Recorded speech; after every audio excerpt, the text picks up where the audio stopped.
बिस्मिल्लाहिर्रहमानिर्रहीम। इस व्लॉग में हम बात करेंगे मोहसिन अख्तर कियानी साहब के हवाले से। वो जज हैं इस्लामाबाद हाई कोर्ट के। एक मोहसिन बेग भी हो गुज़रे हैं, बल्कि हो क्या गुज़रे हैं, अभी तक गुज़र रहे हैं। उनको भी किसी ने लालच दिया था, सबज झंडी दिखाई थी कि आपको भी वज़ीर-ए-आज़म बना दिया जाएगा। और उसके बाद फिर वो इमरान खान के ख़िलाफ़ जिस तरह से सामने आए, जिस तरह से इमरान खान के ख़िलाफ़ बातें करते थे, इमरान खान की किरदार कुशी करते थे, वो पूरी दुनिया ने देखा। मोहसिन बेग अब भी उम्मीद से हैं कि मुझे कोई ना कोई ओहदा दे दिया जाएगा, कहीं ना कहीं एडजस्ट कर दिया जाएगा। आजकल दुबई गए हुए हैं, वहाँ पे उनके भाई के हवाले से भी कुछ नाज़ेबा वीडियो सामने आई हैं, इस पर भी बात हो रही है। लेकिन उसके साथ मोहसिन बेग का कोई ताल्लुक़ शायद ना हो, लेकिन लोग जब बात करते हैं तो फिर पूरे ख़ानदान को पुन के छन के रख देते हैं। आ जाते हैं मोहसिन अख्तर कियानी साहब की तरफ। जनाब हैं जज इस्लामाबाद हाई कोर्ट के, और आमिर फ़ारूक साहब के बाद सबसे सीनियर हैं। अगर आमिर फ़ारूक साहब सुप्रीम कोर्ट चले जाते हैं, काजी फ़ैसल साहब उनको किसी सूरत भी सुप्रीम कोर्ट ले जाते हुए नज़र नहीं आ रहे। अगर सुप्रीम कोर्ट में वो चले जाते हैं तो फिर मोहसिन अख्तर कियानी साहब चीफ़ जस्टिस इस्लामाबाद बन जाएंगे। वो चीफ़ जस्टिस बनते हैं तो किन के लिए वो काबिल कबूल हो सकते हैं और किन के लिए वो नाकाबिल कबूल होंगे, ये अंदाज़ा करना कोई मुश्किल नहीं है। उनके सामने आजकल एक केस है, अहमद फरहाद वो शायर हैं जिनको खड़े पैर हीरो बना दिया गया, उनको गिरफ़्तार किया गया, उनको उठा लिया गया। उनके बारे में कुछ नहीं पता कि वो कहाँ गए। अदारों से पूछा जाता है तो हर अदारा कह देता है कि हमें इस बारे में कोई इल्म नहीं है। अहमद फरहाद शायर थे, उनकी शायरी से किसी को बहुत ज़्यादा तकलीफ़ हो गई। बहरहाल उनको भी शायरी करते हुए कुछ न कुछ एहसास होना चाहिए था कि आप हर शख्स को अगर रगड़ कर रख देंगे, उनमें बड़े बड़े लोग भी शामिल हैं और उनमें ऐसे लोग भी शामिल हैं जिनको आईनी तहफ़्फ़ुज़ हासिल है, लेकिन उन शख्सियात को भी सोचना होता है कि वो आईनी तहफ़्फ़ुज़ रखते हैं। उनका पाकिस्तान में बहुत बड़ा नाम है और उनका काम क्या है। बहरहाल अहमद फरहाद को उठा लिया गया। मोहसिन अख्तर कियानी साहब की अदालत में ये मामला गया, वो इस चीज़ को लेकर बड़े संजीदा हो गए। तो आगे चलने से पहले यहाँ पे ये बावर करवा देना भी ज़रूरी है कि इमरान रियाज़ खान और अहमद फरहाद केस के माबैन बहुत ज़्यादा एक मुमासलत नज़र आती है। जिस तरह से इमरान रियाज़ खान को उठाया गया था, इन दोनों के मामले में, इशू में, केस में तो बहुत ज़्यादा मुमासलत है, लेकिन जजों के रवैयों में ज़मीन आसमान का फ़र्क है। अमीर भट्टी साहब इमरान रियाज़ खान की बाजियाबी के हवाले से केस की समाअत कर रहे थे, जबकि मोहसिन अख्तर कियानी साहब अहमद फरहाद को बाजियाब करवाना चाहते हैं। अहमद फरहाद और इमरान रियाज़ खान इशू में बहुत ज़्यादा मुमासलत थी। केस के हवाले से मैं बात कर रहा हूँ। आज जो कुछ अहमद फरहाद के हवाले से हो रहा है, इसको आप समझ लें कि इमरान रियाज़ खान के केस का ये एक्शन रीप्ले है। इमरान रियाज़ खान का केस जब लाहौर हाई कोर्ट गया, अमीर भट्टी साहब की अदालत में जो मामला लगा, अमीर भट्टी साहब इस केस को बड़े नरम लहजे में सुना करते थे। किसी वक्त वो थोड़ा सा हार्श होते थे, वो अदारों पर चढ़ाई करने की कोशिश करते थे, लेकिन फिर वो कहते थे कि हमें इमरान रियाज़ खान की ज़िंदगी अजीज़ है, हमने इमरान रियाज़ को बचाना है, उनको बाजियाब करवाना है। मैं नहीं चाहता कि अदालत के किसी कार्रवाई की वजह से या अदालत के कुछ मार्क्स की वजह से या अदालत के इक़दामात की वजह से, अदालत की सख्ती की वजह से इमरान रियाज़ खान के लिए मुश्किलात पैदा हो जाएं। अमीर भट्टी साहब की तरफ से शुरू से लेकर आखिर तक कई महीने तक ये समाअत जारी रही। मैं और मेरी टीम भी इस समाअत के मौके पर अदालत में मौजूद होते थे। एक एक चीज़ का पता है, एक एक चीज़ देखी है। अदारों की तरफ से कहा जाता था कि हमें कुछ नहीं पता कि इमरान रियाज़ खान कहाँ हैं, बल्कि आज ही के IG साहब उस्मान अनवर साहब डॉक्टर हैं, ये शायद होम्योपैथिक डॉक्टर हैं या कौन से डॉक्टर हैं, उनकी तरफ से एक मौके पर कहा गया कि हो सकता है कि इमरान रियाज़ खान खुद ही कहीं रूपोश हो गए हों। अभी तक अहमद फरहाद के हवाले से ऐसी कोई बात नहीं हुई कि वो खुद ही रूपोश हो गए हैं। बहरहाल इमरान रियाज़ खान के हवाले से अमीर भट्टी साहब ने पूरी कोशिश की। अदारे वहाँ पे आते थे, ISI, IB, MI और दीगर अदारे भी, FIA वगैरह, हर एक अदारे की तरफ से यही कहा जाता था कि हमें कुछ पता नहीं है कि इमरान रियाज़ खान कहाँ हैं। अमीर भट्टी साहब की तरफ से बड़े तरीके के साथ, बड़े नरम लहजे से बात की जाती थी। कभी कभी वो हार्श होते थे, जैसा कि पहले बताया। बहरहाल इमरान रियाज़ खान को अमीर भट्टी साहब की कोशिशों से बिल लाकर बाजियाब कर लिया गया, और वो कहाँ से मिले ये सबको इस स्टोरी का पता है। जैसा कि मैंने कहा कि अमीर भट्टी का रवैया कुछ और था, लेकिन मोहसिन अख्तर कियानी का ऐसा रवैया नहीं है। मोहसिन अख्तर कियानी साहब थोड़ा सा बरहमी का इजहार भी कर रहे हैं। उधर हुकूमत की तरफ से उसका अदारा पिमरा, कहते हैं कि पिमरा बिल्कुल आज़ाद है। कैसे आज़ाद हो सकता है?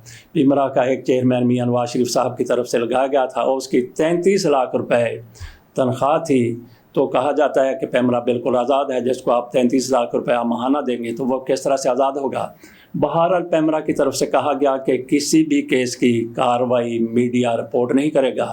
मोहसिन अख्तर कियानी साहब को भी ये बताया गया कि जनाब पिमरा की तरफ से ये कहा गया है। तो मोहसिन अख्तर कियानी ने कहा कि आप मेरी अदालत की कार्रवाई को ना सिर्फ ये कि रिपोर्ट कर सकते हैं, मीडिया इसको रिपोर्ट करे, बल्कि उनकी तरफ से ये भी कह दिया गया कि मेरी अदालत में आइंदा केस पर बराह रास्त समाअत को दिखाया जाएगा।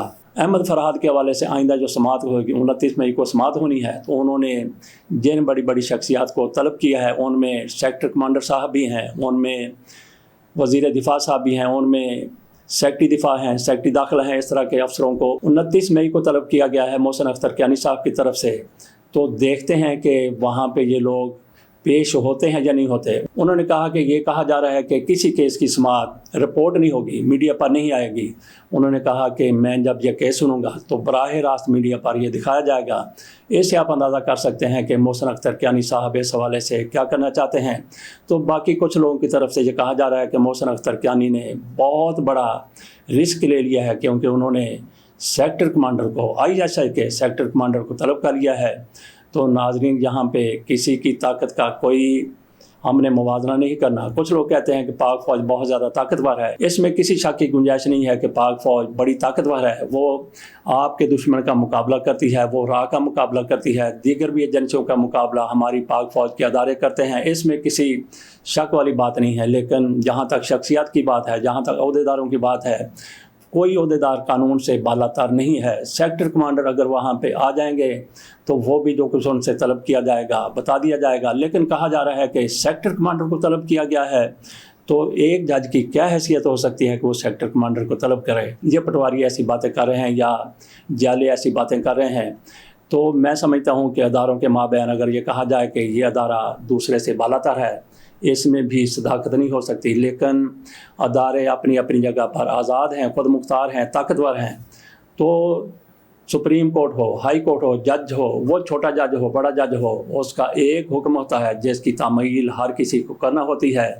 तो कहा जाता है कि सेक्टर कमांडर को तलब किया गया है, तो सेक्टर कमांडर तो नहीं आएंगे क्योंकि वो बहुत ताकतवर हैं।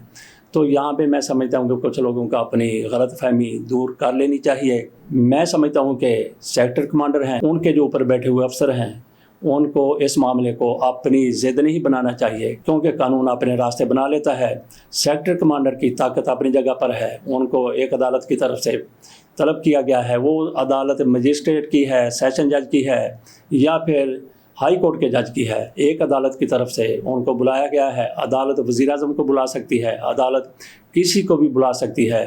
तो मेरा ख्याल है कि इनको वहाँ पे चले जाना चाहिए, बल्कि तो जाने की भी ज़रूरत नहीं है। जिस तरह से अदालत की तरफ से कहा जा रहा है, अहमद फरहाद के केस को इतना ज़्यादा गुंजलक या पेचीदा करने की ज़रूरत नहीं है, उनको छोड़ दिया जाए। वो आकर क्या कर लेंगे? पहले भी इसी तरह से लोगों को उठाया गया, गिरफ़्तार किया गया, वो वापस आए, उन्होंने गिरफ़्तार करने वालों के हवाले से बातें की, तो उनका क्या कर लिया गया? कुछ भी नहीं। बहरहाल सेक्टर कमांडर को अगर तलब किया गया है तो सेक्टर कमांडर की ताकत का सबको अंदाज़ा है। ISI वाले, MI वाले, FIA वाले या दीगर एजेंसियों वाले जो कुछ करते हैं पूरी दुनिया जानती है, उनकी ताकत का सबको अंदाज़ा है। लेकिन बहरहाल अदलिया के सामने हर किसी को जवाबदेह होना पड़ता है।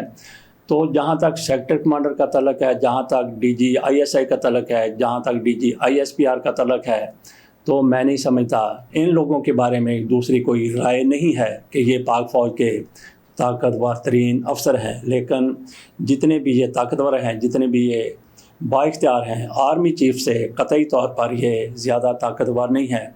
अगर आर्मी चीफ को अदालत हुक्म देती है, आर्मी चीफ के हवाले से कोई हुक्मनामा जारी किया जाता है, आर्मी चीफ के हवाले से कुछ कहा जाता है, तो वो भी पाबंद हो जाता है। हमने देखा कि जनरल कमर जावेद बाजवा के हवाले से जब उनकी एक्सटेंशन की बात आई تو سپریم کورٹ کی طرف سے کہا گیا کہ یہ کیسے ممکن ہو سکتا ہے کہ آئین کو وائلیٹ کرتے ہوئے، آئین کے مطابق کام نہ کرتے ہوئے کسی کو آپ ایکسٹینشن دے دیں۔ اور اس کے بعد آپ نے دیکھا کہ جنرل باجوہ صاحب کس طرح سے بیک فٹ پر گئے، کس طرح سے پریشان ہوئے، کس طرح سے انہوں نے اپنے گھوڑے دوڑائے۔ اس وقت تو کسی نے نہیں کہا کہ آرمی چیف بہت زیادہ طاقتور ہوتا ہے، اور آرمی چیف نے بھی اپنی طاقت کا اظہار نہیں کیا۔ طاقت کا اظہار ہوتا ہے لیکن دیکھ بھال کر ہوتا ہے کہ کہاں پہ طاقت کا استعمال کرنا ہے، کہاں پہ نہیں کرنا۔ جب آرمی چیف بھی عدالت کے حکم کے مطابق عمل کرتا ہے تو پھر سیکٹر کمانڈر یا ان کے جو ماتحت افسر ہیں وہ کس طرح سے بالا تر ہو سکتے ہیں۔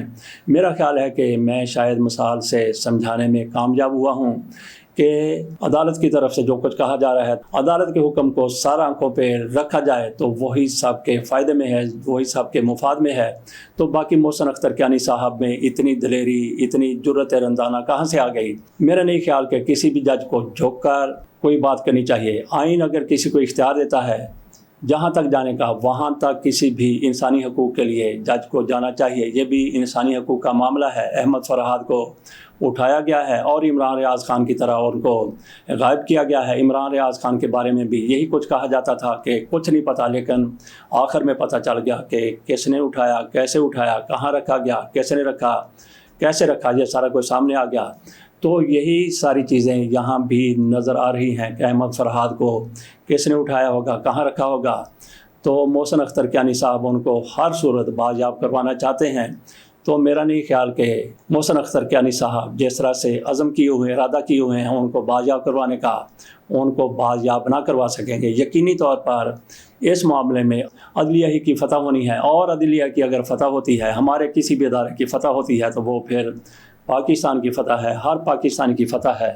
کچھ لوگ سوال کرتے ہیں کہ کیا عدلیہ فوج کے ساتھ ٹکر کی متحمل ہو سکتی ہے؟ میرا نہیں خیال کہ یہ کسی قسم کی ٹکر ہے یا کسی قسم کا ٹکراؤ ہے۔ فوج اپنی ذمہ داری ادا کر رہی ہے، لیکن اس کی ذمہ داری کیا ہے وہ پوری دنیا کو پتہ ہے کہ سرحدوں کی حفاظت اور پاکستان کے اندر جو امن و امان ہے اس کی صورتحال کو بہتر بنانا، وہ بھی اگر حکومت چاہے تو فوج کو طلب کر سکتی ہے، لیکن اولین ذمہ داری پاک فوج کی جغرافیائی سرحدوں کی حفاظت ہے۔ تو باقی احمد فرحاد جیسے لوگوں کو اٹھا لینا یہ فوج کا ہرگز ہی کام نہیں ہے۔ اگر کسی کی طرف سے اٹھایا گیا ہے اور اس کو بازیاب کروانے کی کوشش کی جا رہی ہے تو اس کو پاک فوج اور عدلیہ کے مابین ٹکراؤ کا نام نہیں دیا جا سکتا۔